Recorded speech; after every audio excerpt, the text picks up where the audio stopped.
It's time to talk sports. It's Hacksaw's Headlines, a panorama of the world of sports, stories, comments, and opinions. Touchdown, San Diego! Now, here's iconic sports talk show host Lee Hacksaw Hamilton and co-host John Riley.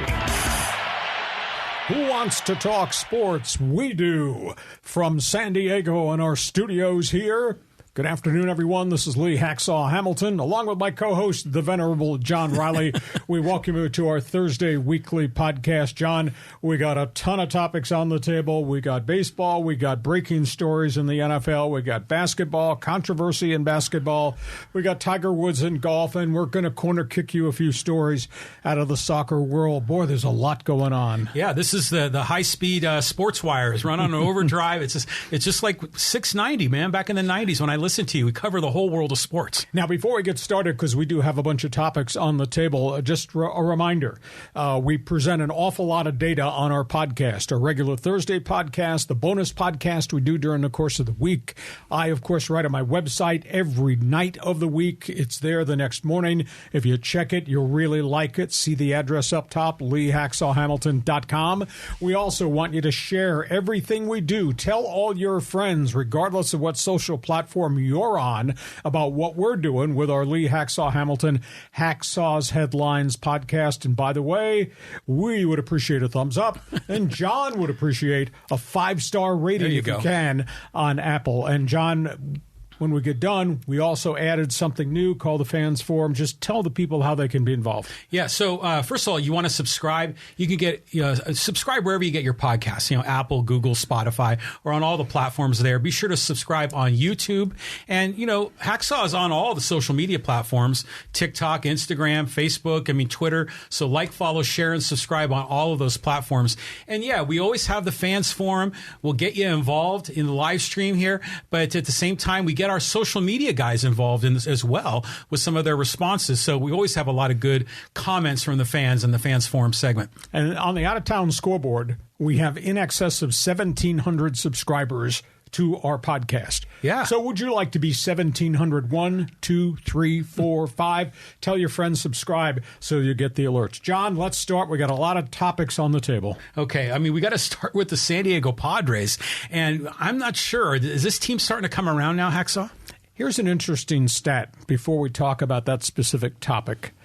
The Padres, in the middle of this series, Minnesota, they're playing 15 road games out of the next 21. Oh, this is really going to define, are they a first-place team or are they going to be chasing people? Mm-hmm. They get done with this Twin Series, they go to Dodger Stadium. 3 more games there, and we know how the last time they saw Dodger Blue worked out. I don't quite understand the methodology of scheduling, why you'd put anybody on the road for 15 of 21, much like I don't understand why you'd give somebody the advantage of playing 15 of 21 at home in any chunk of the schedule. Mm-hmm. As it relates to the Padres, we saw a flash of Juan Soto. That was an impressive Tuesday game. Mm-hmm. 4 for 4, on base 5 times. He looked really different at home plate. Bat to ball, the swing, the power. Now, I don't know if that's a one-game aberration or whether they've discovered a flaw in his stance in the box, because at least in the 4 for 4 night, and he's hit a lot of balls on the nose in the last week or so, but in that night in Minnesota, he was on base 5 times. He wasn't moving in the batter's box. He wasn't ducking. He wasn't moving his head. He wasn't moving his arms. He was stationary waiting for the pitch. I don't know if that's a one-time aberration or whether they solved it. Manny Machado, 3-run bomb in the Tuesday game, starting to hit a little bit better. I can't get away from the theory, though. He hit 152 for the better part of a month. It's just absolutely stunning. I look closely at him, John. He doesn't look right to me in the batter's box in terms of explosiveness of swings. He doesn't look right running the bases in terms of power. Now, he's making a ton of great defensive plays, but that's just move left, move right, make a throw. I don't know that he's healthy, and that's a big issue to me. Tatis is Tatis. He's hitting the ball on the nose. He's hitting home runs. He looks like he's kind of really back into form pretty quickly. And Xander Bogaerts has positioned himself maybe to be an all-star candidate at shortstop. He's had a really good start. The rest of the batting order is ragtag. You never know what you're going to get. Bob Melvin continues to move people around the batting order, see if he can find hot guys who feel comfortable in certain slots.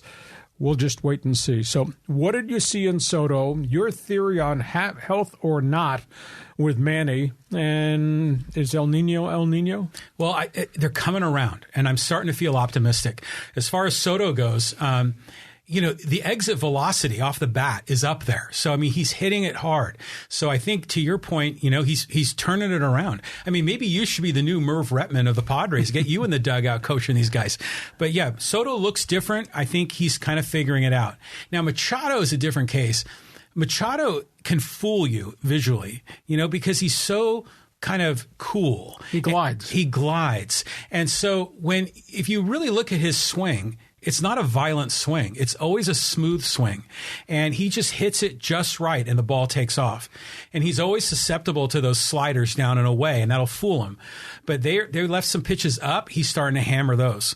Where you look at another batter like Tatis, where he's a more aggressive swinger, and you can tell the difference. And then even last year when Machado was on the bases, he runs, but he's gliding when he runs, and he's got the arms going. He doesn't seem like he's moving fast, but he can sneaky steal some bases. So I just think we have to understand Machado and appreciate him for what he is.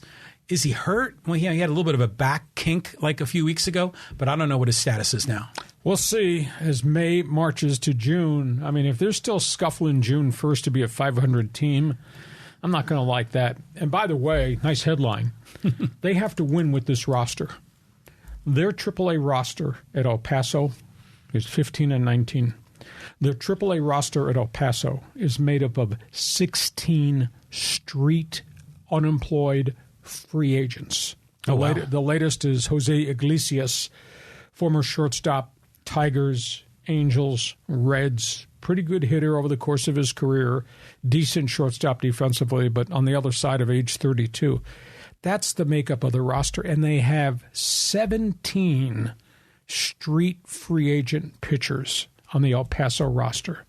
The only prospects at El Paso right now is the left-handed pitcher Ryan Weathers that they're stretching out to bring back, and whenever he gets healthy, if he can stay healthy going forward, because he's had 6 different arm injuries, Adrian Morejon.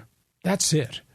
They have street free agents in El Paso. None of them I would view as established, I can help you major league players. So this is an end result of the general manager trading away. Mm-hmm. You go look at the box scores of major league teams. There are ex-Padres everywhere, and a chunk of them are having good seasons. Now, it's not to say they don't have good guys at Lake Elsinore, because they got 3 or 4 good ones, and not to say they might not have a good one or two in the Midwest League, but there's nothing in the farm system at this point in time. To me, it's really stunning. So what they got at El Paso, going to stay at El Paso all season because they can't play up here. Well, I think for the most part, those are what they call depth pieces, right? There are the 4A guys, the street free agents. So, most teams, their hot prospects are in the lower minors. That doesn't surprise me too much. I just think, they've got, in case there's injuries with the big league club, they can bring some guys up. But Weathers has been really good in El Paso. And they're saying that, with this stretch of 15 out of 21 on the road, they might go back to the 6-man rotation and bring him back up. I mean, he's definitely very deserving. I mean, I was shocked when they sent him down in the first place. Well, they wanted to stretch him out. And again, I was shocked how well he did when he first got here this season, because I thought this was going to be a reclamation project for Ryan Weathers, and it looks like all the things they've taught him have really, really worked well. So that's the summary on Padre baseball. 15 roadies in 21 games. That is just hard to fathom. And being on the road is really tough. On we go. Okay. Next topic on the table. All right, we got to talk about this NBA series with the Lakers and Warriors. I mean, this is unbelievable. Well, they're getting ready. Can the Lakers run these guys out? And it's important. If the Lakers don't want this series to stretch out, John, because obviously Anthony Davis, LeBron James are piling up enormous amount of minutes on the floor. If they can end this series real quick, don't let this sucker go to 7. That means they get almost a week off, which is huge for those old dogs at the top of the roster. No doubt. I think the other fascinating thing to me is that the Lakers have won 7 of 10 in the playoff run.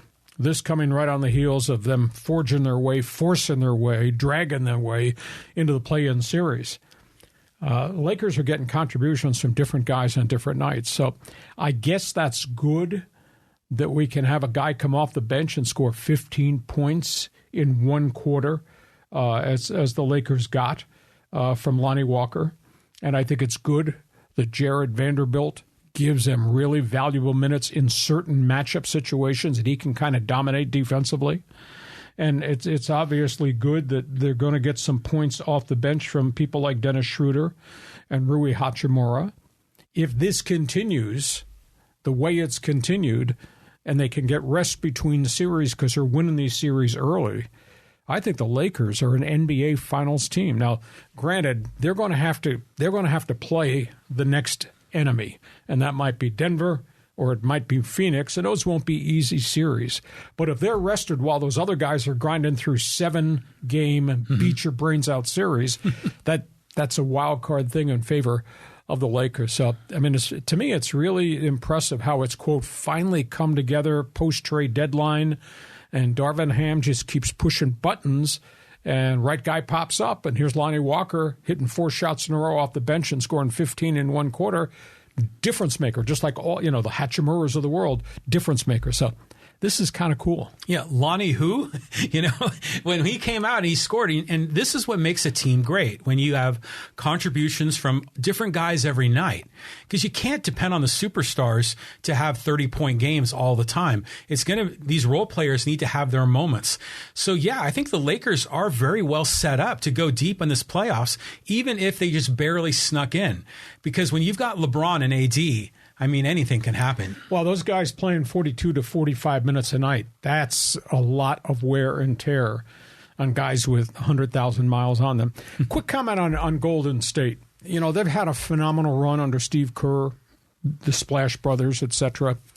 But you look at them now collectively and you critique them. And here's a team, for example, that had a 10, 12-point lead. And they're coasting in the third quarter, and they're coming down on launching shots from the next area code with 18 seconds left on the shot clock, rather than running plays, taking time off the clock, and they miss the threes, and they miss the threes. The ball's going the other way, and the Lakers are putting it in the hole. And all of a sudden, 12 is down to 2, and then the Lakers just absolutely go crazy.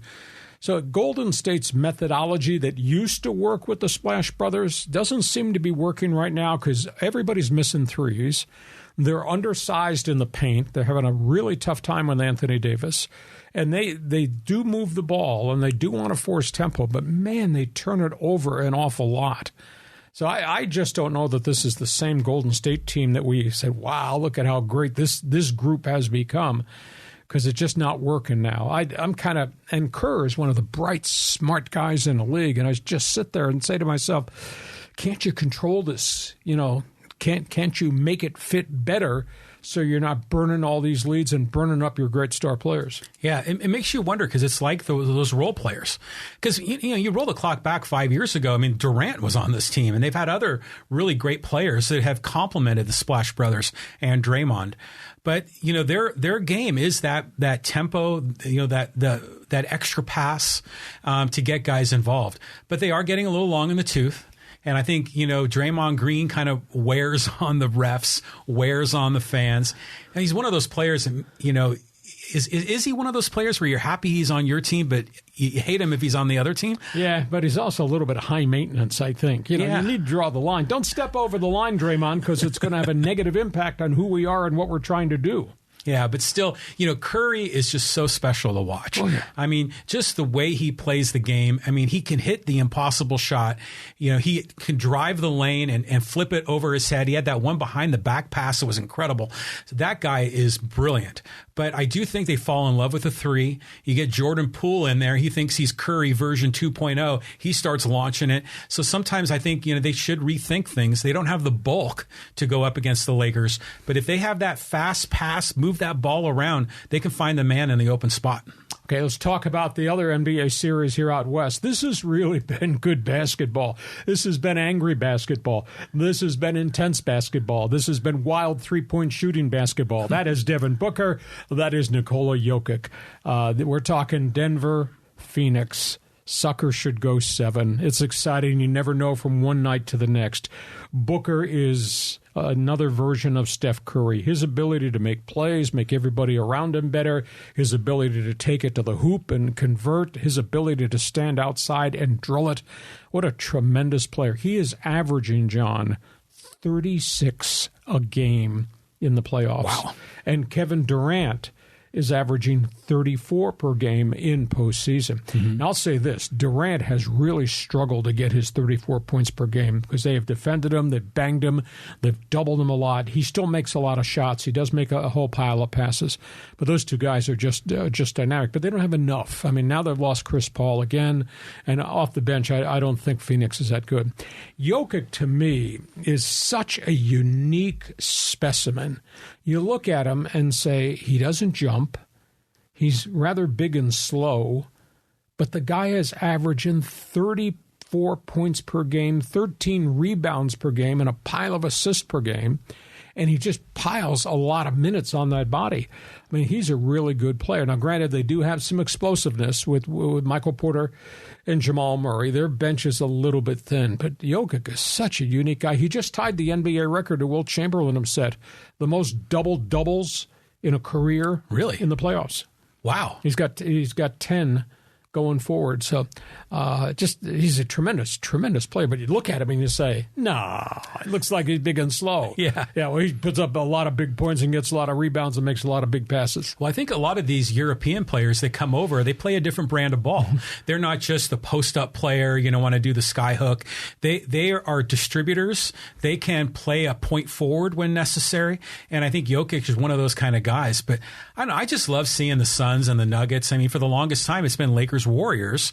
So in the West, I like to see some of these new teams rise up. And boy, they're banging on each other. Oh, they don't like each other. An awful lot of yapping going on there in that playoff series. Let's go from that. Let's go to college basketball. Yeah, some stories here. We lost a good one. We lost a good one, and I don't like what the other guy did. We're talking about Bob Huggins, West Virginia, or we're talking about the passing of Denny CRUM at Louisville. Bob Huggins has just been fined $1 million in salary by West Virginia. Ooh. I'm surprised he did not get fired. And it saddens me because I have known Bob Huggins since back in the day when he played at West Virginia a long time ago before he became a head coach.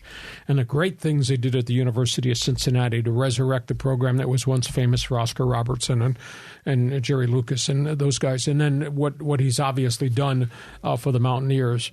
But for him, and I heard it, I heard what he said on radio, and I shook my head and said, how could you say that? How could you even think that? How could that be in your heart, Bob? And I've known Bob since the 1970s.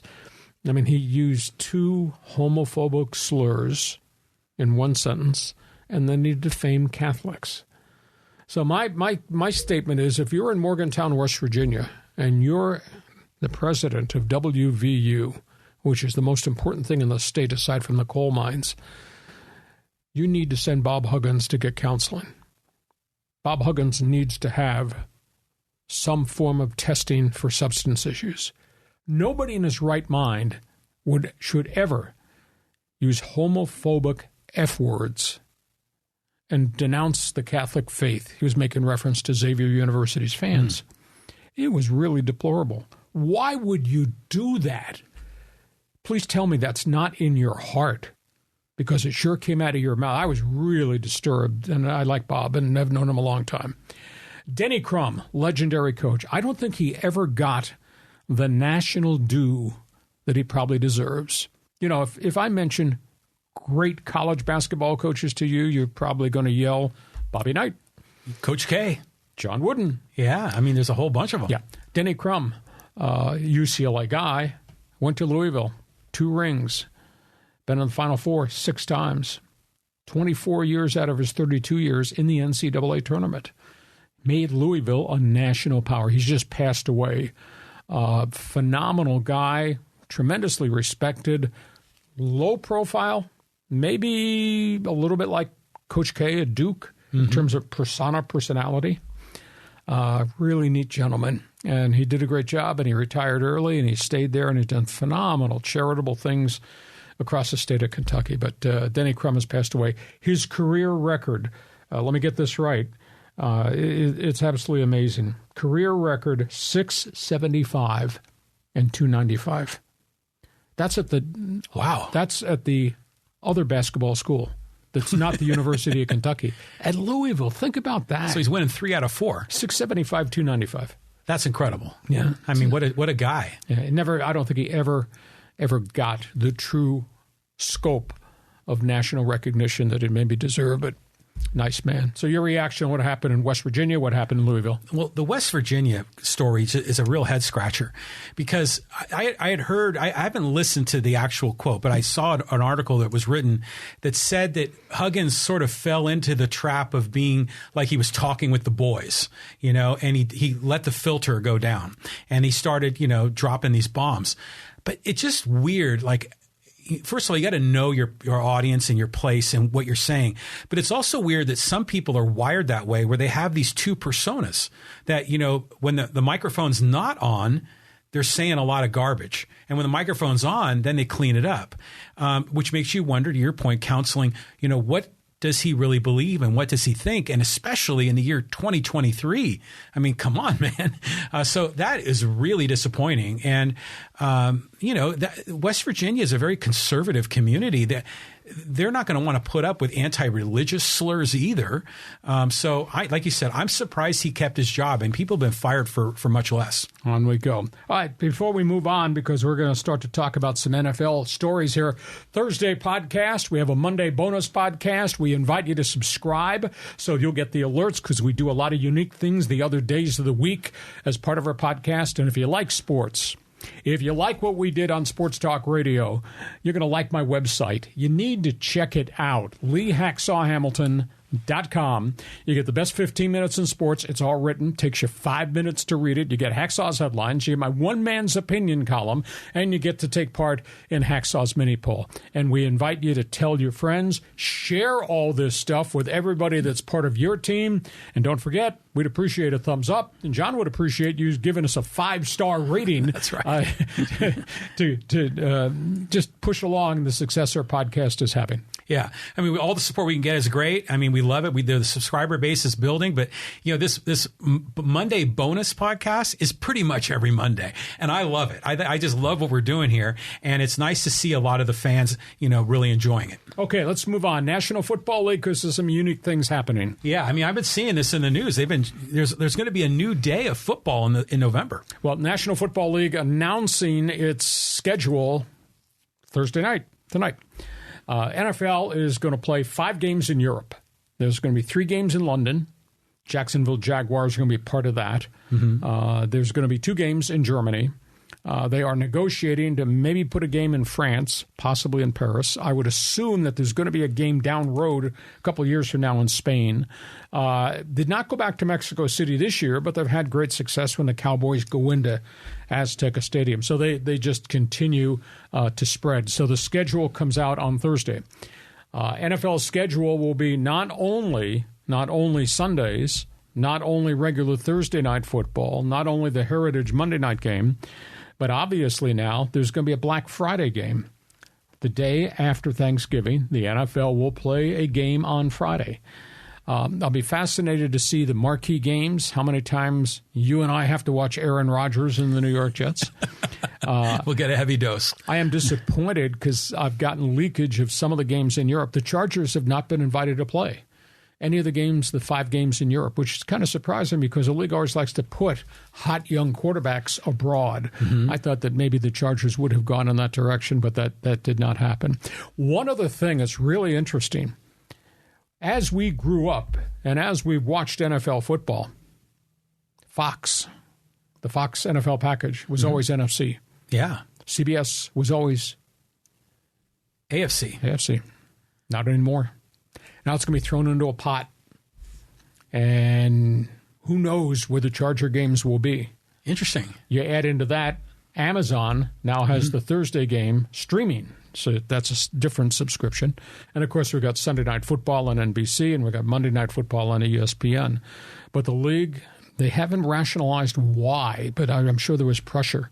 Because really the marquee teams, the neon light quarterbacks, are all in the AFC. Mm-hmm. So I bet Fox was pushing that, hey, we need more AFC games on our network because of the amount of money we're paying. So look for that as the schedule comes out Thursday night, that it won't be Fox, NFC, CBS, ABC, lock, stock, and barrel. Games will be crisscrossing all the time. So I remember back in the day with Brent Musburger, and you're looking live at Soldier Field, and CBS was the NFC then, and NBC had the AFC. And then I remember Fox sort of happened all at once, at least from my perspective. You probably saw it coming, but that kind of rocked my world. But it does make sense that they're going to try to mix it up, because it is kind of silly that they each have a conference. It doesn't work that way with any other sport, does it? No. Because TNT and TBS, they rotate, and ABC and ESPN for NBA games. So that makes sense. I like the Friday game. I mean, didn't there used to always be like a college game on that Black Friday? Oh, yeah, there still will be. Yeah. Yeah, there'll be usually the SEC and all that. Mm-hmm. I think the other thing to look forward to is the NFL has always, at the end of the season, flip games into Saturdays after the college regular season is over. Right. And I think that's probably coming. Yeah. If you want to take time out now, go tell your wife that probably a year from now will be NFL football every day of the week. And you control the TV at 5 p.m. every day of the week going forward. So schedules come out. It'll be fascinating to see. I got a question, though. So if they're putting 5 games overseas, now that means some NFL teams are giving up a home game. Yes, Jacksonville is giving up 2. Jaguars are going to play twice in London. They were the ones that helped the league kind of plant the flag. Mm-hmm. That was when Jacksonville was really bad, and they weren't drawn very well. And so the owner indicated, hey, we'll volunteer. We'll be the home team for the games in London. So they're going to play 2 of the 3 games based in London. I think Miami's going to play the other one. And then the game, Kansas City's playing a game in Germany. And I think Buffalo is playing the other game in Germany. So they do give up a home game, but they make a lot of money as a byproduct anyhow. I was going to say they must have negotiated it so they'll still make an equivalent amount of revenue that they would have made if they had kept the home game. That makes sense to me. I mean, when they play overseas, what's the attendance like? Oh, they'd sell out, 72,000. They're going to play in the brand new Tottenham Hotspur Stadium, which I think is 90,000. Oh, nice. They played in Manchester United Stadium. So, yeah, it is. Now, the intangible, though, is Buffalo Bills are giving up a home game. Please tell me that that's not an impact on the Bills. Home games, Buffalo, November, December. Huge home field advantage. Yeah, oh, yeah. And now Trevor Lawrence, Jacksonville, a young team in the AFC on the rise. And you're giving away 2 of your home games off your schedule to go play in London. If you're going to be the team to beat in the AFC South going forward, wouldn't you want those home games in Jacksonville at the renovated Gator Bowl? Fascinating to see where they go from there. Okay, next topic on the table. Okay, we got some updates on the Matt Araiza situation. What are you hearing, Hacksaw? Yeah, we have talked a great deal about this over the last couple of weeks, and he is now, through his lawyers, I think have pushed the issue to the front of the table. The prosecutors on Monday announced that Matt Araiza was not involved in, quote, sexual assault. Mm-hmm. Because as they detailed, and they met with the 17-year-old woman who alleged the gang rapes, they informed her of all the data that they had collected, different videos, wide variety of interviews. People came forward that were at that party and said Matt Araiza was with that teenager in the yard. They did have consensual sex. Matt Araiza was not in the house. Matt Araiza left the party at 12:30 a.m. The sexual assaults allegedly took place at 1:30 in the morning. So those are the details of the final aspect of the investigation, that Araiza was there with the woman. There may have been sexual relations consensually. He left the facility. He was not there when whatever happened late happened. Matt Araiza this week on Wednesday sent through his lawyers a letter thanking the prosecutors for going public with the specific details as it relates to him, and says, we can now deal with the facts, Right. not somebody's assumptions. And the facts are, I was not there when whatever happened. And I think this is all a direct push for the word to get out publicly that he's not guilty of anything except maybe bad judgment, and he deserves a chance to be in the NFL. So now it raises the question on the Niagara Frontier, the fact that he is not charged, the fact prosecutors have already indicated he was not part of the incident. Does this open the door for him to go back to the Buffalo Bills? Interesting storyline. He's unsigned. Maybe he won't be unsigned very much longer. Well, it seems like justice is taking its course here. And if he was innocent, he was adamant about how innocent he was from the very beginning. And, people were skeptical. But it's good that the facts are out on the table. But it kind of goes to show you, it's like nothing good happens after midnight, right? So anyways, I'm happy to see that he is in the clear. Hopefully he gets another shot in the NFL. Yeah, I hope he gets another kick at the can to kick the football for somebody in the NFL. And it might well be the Buffalo Bills, because if you read between the lines, when their general manager, at the point they released him, the only statement he made is, let's let Matt Araiza deal with his situation. Okay. And then we'll deal with him after that. Deal with the situation. Information, data is out there. His name has now been separated from the rest of the case. Will the Bills follow through and deal with him now that his situation has been resolved? Stay tuned for that. Yeah, I mean, who doesn't want the punt god on their team? Come on, he's going to get a job in the NFL. On we go. Let's talk about another topic, another location in the NFL. Yeah, I mean, up in Minnesota, passing of two legends here. Yeah, Bud Grant, of course, passed away a couple of months ago at age 95. Joe Kapp, his first great quarterback in the old days of the National Football League, has just passed away at age 85. Joe Kapp is a really unique individual. He played collegiately at Cal. Did not have a chance to go to the NFL. He went to Canada. He won a Grey Cup in the Canadian Football League. Very different. You talk about a hybrid quarterback, run, scramble, throw, not the norm.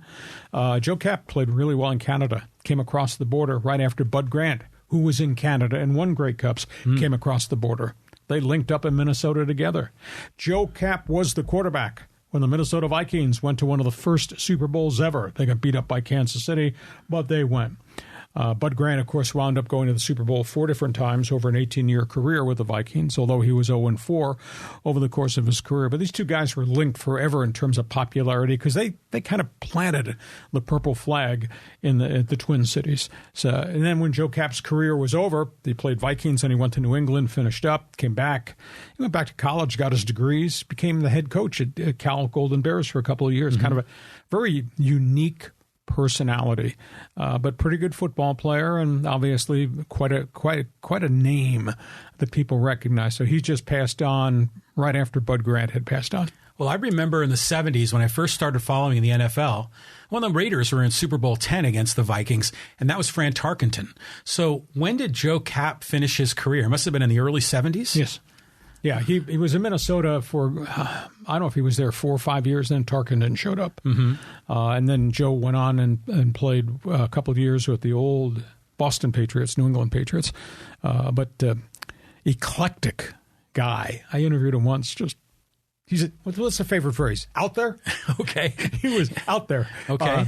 Neat guy. Really, really nice career. And, just held in great esteem in the Twin Cities because he and Bud were the first ones that made them great. Yeah, and then it was the Purple People Eaters. Sure. And who was what was that other running back? Was it Foreman? Was his Chuck name? Foreman. Chuck Foreman. Miami Hurricanes. Yeah, I mean, so they had, and then what was the other guy? Ahmad Rashad played there. So they had some great players on that team. But yeah, Kapp, I remember hearing his name when he was the head coach at Cal. So I don't know, maybe I'm not quite dating myself. He's a little bit before my time. but he was out there. Okay. Holy cow, was he out there. Okay, let's talk about something different. Let's talk about hockey. Oh, I know. The draft lottery was just a couple of days ago, and man, I mean, the Ducks have got to be just really bummed out. I hurt my hand. I pounded the table when the final pick came out because the Ducks were one of 11 teams who were in the lottery to get the number 1 pick in the draft, and it came down to the Blackhawks and the Anaheim Ducks, and Bill Daly, the vice president of the NHL, flips the card over and says the number 1 pick goes to Chicago Blackhawks. Oh, damn. But, losing season, lose the lottery, they get the 2nd pick in the draft. The draft is really deep. They're going to get a really good player. Adam Fantilli, University of Michigan, could be the 2nd pick in the draft. Freshman at the U of M, scored 30 goals, 65 points in 31 games at the U of M as an 18-year-old freshman, and he's coming out. Wow. So he'll be eligible. He'll be there. The other hot player is a huge center left winger by the name of Leo Carlsson from Sweden. He's ready to play in the NHL, ready-made. He's played in the World Championships already at age 18. So the Ducks are going to get a really good goal scorer. Whether it's the center or whether it's the left winger, Carlsson remains to be seen. By the way, as miserable as last winter was, and I'm not talking about the weather and the snow or the rain, or as miserable it was for hockey fans, the reality is the Ducks are in the middle of a rebuild. They played 4 of their top young guys before they were really ready. They put them on the ice in Anaheim. Granted, they finished in last place, but those kids got a world of learning experience. Pat Verbeek, the general manager, has 11 draft picks in his pocket now because he stockpiled through trades. He's got over $30 million in cap space. So they can really accelerate the rebuild really quickly at the end of June when the NHL draft is held and the first week of July when NHL free agency begins. And I spent part of Wednesday at a press conference. The Gulls named their new coach, Matt McIlvaine, a Pat Verbeek hire. I'll tell you what, standing there and talking to Matt McIlvaine, he won 4 straight championships in Germany, coaching Salzburg. He's only 39 years of age. It was like I sat there, and it was like I was talking to Sean McVay of the Rams or Brandon Staley of the Chargers. You talk about intellect. Nice. You talk about vibrancy. And young. And philosophy. With a world of experience at such a young age. So now Pat Verbeek's got to get him some players, that's for certain, because they didn't have enough players in a miserable 21 season here in San Diego. But the fans were at the press conference, and it was just kind of neat. So I think what happened last year in Anaheim, and a byproduct of what happened here in San Diego was a byproduct of what happened with the Ducks. I think it's a one-off. I think that they'll rally this thing. The Ducks have a ton of young defensemen in the pipeline. Most all of them are going to be in San Diego with the Gulls. I had an NHL scout tell me they think there are 5 NHL defensemen in the Gulls Ducks farm system, and most of them are going to be wearing that Gulls crest this coming year. So I think last year was a one-off. Oh, man, it was like a year-long toothache. It just would not go away. And, the Ducks only won 23 games. The Gulls only won 20. It's the worst year the Gulls have ever had. So we'll see if they can rally this. But Matt McIlvaine, boy, what a really unique guy to talk about. So this will be fun going forward. And you will sit next to me along the plexiglass on Beer Friday during home games. Banging the glass at Pechanga Arena. So, when you look at the NHL teams here, the Ducks have so many needs, right? I mean, they don't need just one superstar like Connor Bedard. So having all those draft picks, they just need a lot of quality players to fill in that depth, right? Yeah, but remember, at age 18 and 19, they're not going to be ready to play in the NHL. But you draft now, and maybe you find a gem. Maybe Carlsson from Sweden is ready to play at the NHL level immediately, like this group of young guys that they force-fed this year. They survived. They played. They couldn't do it all by themselves. They didn't have a lot of support. But you're drafting not only for now, but you're drafting for the second year and the third year of these kids' career. You place them in San Diego, and they learn about what it's like to be a pro, and they learn how to win and the culture and all the things that a pro player has to do. And then they grow them, and then you send them to Anaheim. So I think there's good things coming. That's tough for fans to say, geez, look at what we had to go through this past year. I believe some good things are coming there for both the Ducks, and obviously a byproduct of that would be for the San Diego Gulls. And I will tell you, San Diego is a really, really good hockey city. On we go. Let's talk soccer. Okay. I mean, I saw these headlines with Lionel and Messi and with Neymar. I mean, what's the latest here on the pitch? You're not going to like this because I'm just aghast that this is happening. Lionel Messi is signing a contract for $386 million a year. A year to go play in Saudi Arabia. Oh, no. Oh, yes. He is signing a contract for that mega amount of money, be the richest contract a professional athlete has ever made. That's unbelievable. To play for Al Hilal, which is one of the elite teams in Saudi Arabia. And Neymar, who is also a teammate of his at Paris Saint-Germain, has announced he's leaving in June. He'll opt out of the final year of his deal. He wants to go play in Saudi Arabia. Wow. And so we've got this happening, and Cristiano Ronaldo is already there playing for another team, and he took a big payday, $230 million a year to go to Saudi. Oh, my God. So just like the conversation we had over here about LIV golf and guaranteed familiar. money, now it's happening in soccer. And I'll bring this word up. You may not like it. Other people may not like it. These guys are, quote, taking blood money from that country to go play. So shocking for Paris Saint-Germain is going to fall on the floor as a franchise when you lose those two superstars. And these guys are going for great paydays. Well, we were talking about, Xander Bogaerts signing for $280 million for 11 years. This is $286 for 1 year. It's oil money. That's insane. Blood money. It is. And that's the difference here, I think, because, the money is getting involved with NIL and college sports. But here, you're getting money from the regime in Saudi Arabia that assassinates journalists.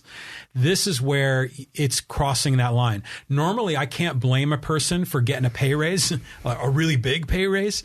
But in this case, you have to question the morality of what's happening.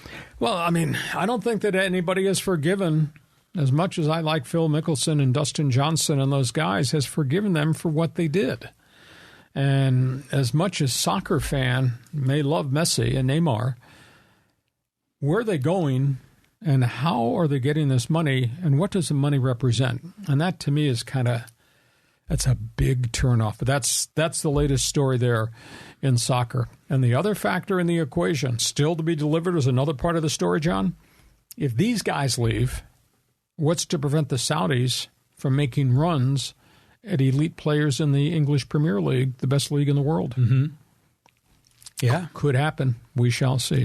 On we go. We got two other controversial stories to talk about. Okay. I love seeing Tiger Woods in the news again. I mean, it's got to be more to the soap opera, right? Oh, my goodness. Off the course, his life just continues to be a big issue. Tiger Woods' the lawyers representing his, quote, last girlfriend in court. She has filed a $30 million sexual harassment, sexual abuse, sexual assault lawsuit against Tiger Woods, charging he intimidated her into signing non-disclosure agreements while they continued their relationship and affair, got tired of the relationship, threw her out. Lawyer met her at the airport, told her she was not welcome to come back to Jupiter, Florida, to the mansion they live in, took all her money, possessions, just really ugly. She has now filed a $30 million lawsuit. The judge has all the data. The question is whether it actually becomes a lawsuit and goes to trial or whether it goes to arbitration, because the non-disclosure agreement said if there's any difference of opinion about this NDA, it has to be settled in arbitration. Erica Herman's response has been, there's a law that if sexual abuse or sexual harassment is linked to the non-disclosure is no longer legal, and I can take this thing to court. And she's asking for $30 million. So that's the latest with Tiger, recovering from another surgery, career in doubt, credibility very much in question. That's one thing. The other story is the NASCAR story, and we're waiting for a decision. Ross Chastain is one of the really vibrant, aggressive drivers on the NASCAR circuit. He was involved. He's been involved with 5 different wrecks during the first half of the NASCAR schedule, knocking himself out of races, knocking leaders out of races. And his act has really worn thin because he's always running on the edge and he's bumping and grinding and putting guys in the wall. This past week, Delaware 500, he got in a fight with another driver in the pits after the race, after the two had swapped paint and wrecked each other. Jeez. And other drivers have now gone public and spoken up that enough is enough. Because at speeds of 190 and 200, you don't want guys running other guys off the track. You don't want guys getting airborne, barrel rolling, flipping into the fences. We've not had a fatality. We've had a couple of real bad wrecks this year because of banging. They want Chastain suspended. Other drivers have now gone to NASCAR and said this guy is a danger on the track because of his style, because of his attitude, because of his aggressiveness. And we don't think you should allow that because of the inherent dangers that he has triggered with all the accidents. So waiting to see if there's going to be a suspension. But you know what made NASCAR great back in the 1950s, way back when it was good old boy, the Alabama gang and all that. Well, they'd fight in the pits all the time, and guys would go after guys with wrenches. And the greatest thing that showed up on TV was one of the earliest NASCAR races involving the legendary Cale Yarborough, who got in a fight in the pits with a guy who had just run him off the track at the finish line. And they're throwing punches, and the crew chiefs and the pit crew guys are fighting. And then all of a sudden, everybody said, oh, watch that on TV. That's pretty cool. Therefore, NASCAR and television kind of took off. But when you're dealing with Chastain and the inherent danger, the kind of speeds they're turning, that's really scary stuff. Okay, your thoughts on Tiger, your thoughts on the badass in NASCAR. Well, Chastain reminds me of Draymond Green, he's just always in a ruckus, getting in fights. And, and you even in a lot of the car movies, the car racing movies they always have to have the fight in the pits, and because the fans love all that emotion. But yeah, when you're going 200 miles an hour, man, I mean, just a flick of a wrist on that steering wheel and it's like game over. It's people are going to die. So that's something. But I think race car drivers, they're just wired differently. They're not like you and me, But as far as Tiger goes, it's just like, geez, it's just like another chapter in the soap opera. I'd love to be talking about golf, like actually on the course. We're talking about all this other stuff off the field, but it just makes me wonder too, is he just a target for this because he has the money and they go after him, these women? Or legitimately is a lot of this nonsense happening behind the scenes, and that's why there is a non-disclosure agreement to keep it all quiet? So it's just, this guy, it's just one thing, it's another. I mean, it started with his wife and then went on to 12 different mistresses, and it's just gone on and on and on, and it just doesn't matter what relationship he's been in. There's another relationship, and a bunch of them end up really, really badly. I don't know that he'll ever be a golf star again, but he just continues off the course to have issues with women, and a bunch of them wind up in court and in lawsuits. Okay, time for Fans Forum. As part of our Thursday show, questions, answers, opinions. Here we go, John. What do you got here that you'd like to post from some of your best friends? We have some good comments here from our social media followers here. And this is from John Davis talking about the Chargers draft. And he said, we already had enough receivers with Palmer, and we resigned Jalen Guyton. How is Herbert going to, or re-signed Jalen Guyton? How is Herbert going to throw to all these guys? Well, it's a good question, but I think the history of the NFL, John Davis, is that you need depth, you need injuries, receivers, because you're going to have injuries. Right. The other factor in the equation, and John and I had talked about in this past, because of the salary cap issues the Chargers have, they push money to the back of contracts. Next year, Keenan Allen and Mike Williams' contract will each have a cap figure of $30 million. $30 million. You can't afford to have two receivers earning that kind of money. Somebody's going to leave here at the end of this coming season, whether it'll be Keenan Allen, will be bought out or released, or Mike Williams. So it'll make way for this new young stud wide receiver that they really like, Quentin Johnston. The other guys have had injury problems. Now, I think Palmer took a huge jump, but you just can't have three guys on your roster. We don't know if Guyton will regain all the speed he had coming off knee surgery. You'd probably need to be six deep at wide receiver. I wish they would have taken a defensive tackle, but after the big tackle from Georgia went off the board to the Eagles, there was really no other stud tackle that you would take at number 21. And historically, the Chargers have never been a team that's traded back that said, well, we could take the second-ranked defensive tackle and maybe we'll take him at 28 or something. Never really historically have traded back. Tom Telesco's always been conservative. I like the pick. I think they had a good draft. They still have some holes. There's still free agents out there that they could sign to probably lower price contracts. So when we did our draft recap a week ago on our podcast, I gave them a letter grade of A. I thought they were one of the 6 or 7 teams that had A's just because I think Johnston serves a really different role in the offense. He's a future guy against one of the guys who's going to leave. We still don't know whether or not the Austin Eckler thing is ever going to get solved, or whether he's going to leave as a free agent, or whether they get a trade offer as they get closer to the start of the season because somebody got hurt and somebody else needs a running back. So still a lot of moving parts with the Chargers. End of the day, I like the draft pick. Yeah, I mean, it was a good pick, I think, and I hear you on the figures, the financial figures for those wide receivers, but I'm still freaking out about Lionel Messi and $286 million for 1 year. I mean, that's more than the salary cap for an entire NFL team.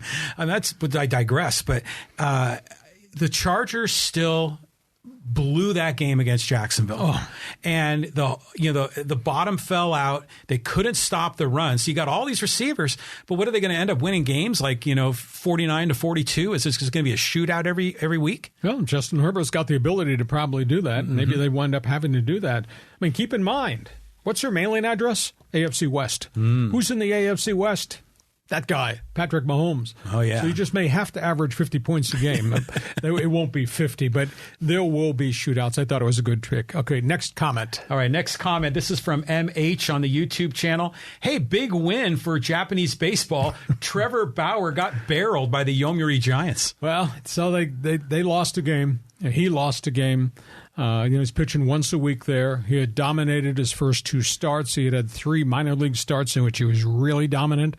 He's going to get banged around, and now we'll see how he responds after getting banged around. One of the intangibles about pitching in Japan is just the work schedule is really different. You work really hard between starts, but you only start 1 time per week in Japan. The ball is different. The height of the mound is different. There are all types of adjustments, and I'm not talking about eating Japanese food and sushi. I'm talking about the actual logistics of baseball. I still think if he's totally healthy, statistically, Trevor Bauer is going to dominate these guys more often than not. So he got banged in one. We'll see how he responds to getting banged. Well, this just goes to show you the quality of the play in the Japanese league. So, I mean, Trevor Bauer is legit as a pitcher. And if the Giants can knock him around, in the big dome there in Tokyo, then that's a special league. And maybe we're going to see more of that talent come to America. How good is the Japanese league? Just witness what we saw. We came through with Team Japan World Baseball Classic. There's a lot of good ball players over there. Yeah. And more are coming stateside almost on an annual basis now as free agents. So you got international players in the NBA, and we're going to see a lot of this in baseball. And this is what makes sports so fantastic. On we go. Another fans forum question. Okay, this is from PR Superfly on the Twitter channel. And he says, hey, probably need a straight shooter like you, Hacksaw, even though this is a more comfortable lifestyle now. Tell us the truth. Do radio personalities or stations get memos from the proteins to not talk bad about the ball club? Sure seems like it is in the San Diego market. Well, that's a legitimate question. I never read memos. I didn't go to staff meetings. No, don't bother me with that junk. I have a talk show to do. Now, I never once in my entire career as a voice of the Chargers ever was told what to say or what not to say. I got reaction from sometimes things I said, but nobody was going to tell me how to do my talk show. I do get the sense that within the last 5 years that maybe the whole atmosphere of the rights holder, the flagship station, has been forced to change. My whole philosophy as a talk show host, John, as long as I'm fair to you, while telling everybody on that 50,000-watt blowtorch signal I was on that was a bad trade. Mm-hmm. As long as I'm fair to you, that's part of the game. Right. But people do respond. People do get upset. I never, in the 13 years as voice of the Chargers, I never once had a problem with the Chargers. Not with ownership, not with coaches, rarely ever with players. I don't think I was a homer, but I always gave them the benefit of the doubt because I knew what was going on inside and who was hurt and who couldn't play well and who was overmatched and who had to maybe be out of position. But never once was I told. Now, I had problems after they left our station, and I got treated, and our broadcast team got treated really badly by the Spanos family. And then they started to push back, and to which I said, I don't work for you. You never paid me a dime. I'm going to say what I'm going to say on this talk show. Yeah. And then there was hell to pay. Then there were a lot of problems. But that being said, I think there are probably pressure points. The Padre radio station right now talks about our Padres. That's shaded towards homerism to me. Now, you don't have to be negative. You don't have to bury Juan Soto. But you can critique Juan Soto because I think that comes part and parcel with the job. And the same thing with A.J. Preller. Or the same thing with past ownership.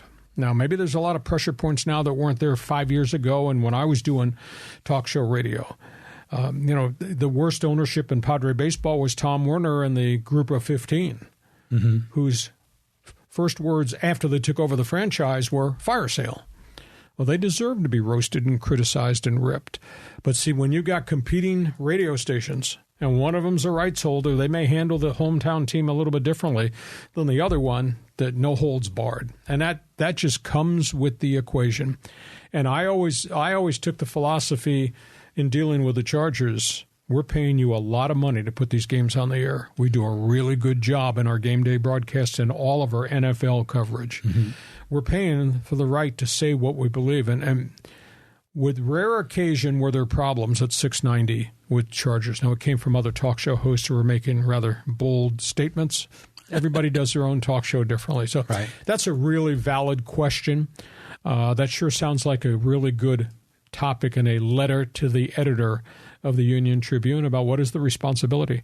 I took the philosophy, I'm not bashing the team that's on my station just for the sake of bashing him as a talk show host, because my sales guys have to go out and they have to sell all the advertising packages so we can pay the rights fee. So to sit there and just screech about how horrid they are, and they had a bunch of 4-12 seasons and 6-10 seasons when I was voice of the Chargers, and then they got good and we were all excited. And I saw you drinking beer the night they came home from the AFC Championship game in Pittsburgh. And what a night! What a night for sure in the rain. So, but that's a tremendous question. I think the pressure points are really different now than they were before. I don't think we should beat up the hometown team, but we shouldn't ignore the stories that have to have comment. Does that make sense? It does make sense. And I think as a journalist, you have to be objective. You have to be fair. And when something negative needs to be said, it needs to be said. And so I think that's great. Now, let's talk a little bit about Don and Mud, who I love. They do a great job with the broadcast team for the Padres. But you can tell that they're careful about what they say. And they're obviously being paid by the Padres, right? They're on the Padres payroll. So they're not, if they have something negative to say, they kind of sandwich it between two positives. They're not as critical, because I think a lot of it is that they see these players every day. They're on the airplane with them when they travel, and they don't want to say something negative and then have the player angry at them, the neest night. Well, the big issue, I'll give you a prime example. When I was the voice of the Chargers, Rodney Harrison was coming up and was making himself a Pro Bowl safety. Really good football player. Tough guy. But he was over the line a whole bunch of times. Yeah. And he launched and nailed a Bengals receiver in the face mask, gave the guy a concussion. It was a brutal hit, and he got a 15-yard penalty, and he was going to get fined for the hit. And Bobby Ross criticized him that Monday in the weekly press conference. And I made a comment about Rodney, and he got really upset at me. I had made a comment, please somebody tell Rodney Harrison who Darryl Stingley is. Darryl Stingley broke his neck. He got hit on a really bad Jack Tatum violent hit. And then Rodney stopped me on the tarmac on a road trip and said, why did you say that? I said, because it was a dangerous move by you. And your coach criticized you. The league fined you. And do you know who Darryl Stingley is? I don't want to see that happen to you. And we stayed friends. I just explained it. The one thing as a talk show host is if you're going to say something in critical fashion, you better have the brass to make sure you go in that clubhouse or in that locker room to answer questions if that player wants to come to you and say, why would you say that about me? I was longtime friends Chase Headley, Padres third baseman. Yeah. He had the 30 home run season, a mystical career year, phenomenal. Really nice person. One of our talk show hosts made the comment, where did all this come from? Maybe they should drug test Chase Headley. He was so upset. And he came to me. Mm-hmm. And he was beating me up. And I said, time out. You deal with this talk show host. I thought it was a terrible cheap shot. But it was the way talk show radio was becoming. Everybody would say anything that came off the top of their empty skull, but would not have the brass to go in the clubhouse and know they'd cross paths with Rodney Harrison or Chase Headley, etc. So there comes a responsibility being a host about being dynamic and funny and laughing and firing shots. Some responsibility you carry with you in your wallet if you're going to do that. You have to be a man to stand up to answer the question when you get confronted. Because if you said that about me, John, I'm going to confront you off the air, and you're going to have to explain why you would say something stupid like that. Mm-hmm. That's my philosophy. Well, as a journalist, you're asking tough questions of them. Mm-hmm. So they deserve every right to ask tough questions of you. And, if you have integrity in what you do in your career, then you're going to respond and you're going to give them an objective, reasonable answer to why you made the comments you did. Rodney Harrison, he played pretty aggressive. He's another Draymond Green type. He was on the edge. Yeah, but he's had a really nice career with NBC now. Yes, very much so.